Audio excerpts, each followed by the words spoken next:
Okay, now that you're done drawing it square, which is exactly the same color as this background, you'll notice when you look at it, you should not be able to see the square if you have this Pac-Man inside of your background at all. But it is there, so if I look at the green, it is there right now.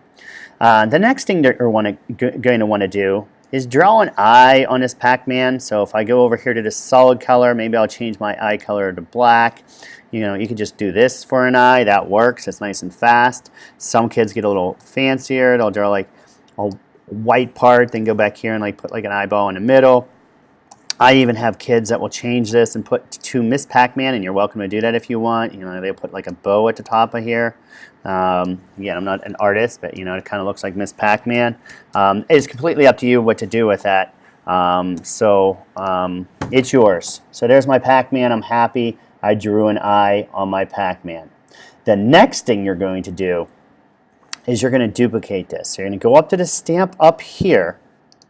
You're going to click on this costume. So now you're going to have two costumes of Pac-Man. Okay. Then you are going to erase, and I usually will change my eraser down here to a little bit smaller. On costume number 2 here, I'm going to erase it so it looks like he has a mouth that's open. Okay. Be very careful not to erase part of your box.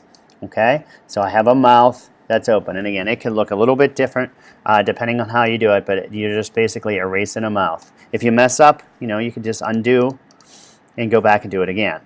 So again, this is your Pac-Man, your mouth, make it work for you. Okay. This part right here serves a really important part, just to explain what it does. When you are moving your Pac-Man later, when it programs, when it runs into the wall, it's like an antenna out in front. And it's basically going to tell your Pac-Man to stop and turn around. Like, hey, you ran into a wall, go the other way. So that's why we put that box out in front. All right, and this is what your Pac-Man should look like.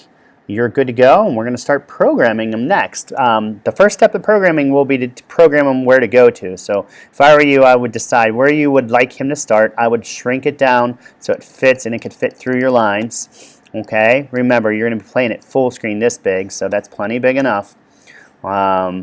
And you do not want to start it like in the middle, like where it's touching the green or touching part of your line. So try to pick a part that's pretty good. And now you're ready for the next video, which is going to show you how to program. So go for it.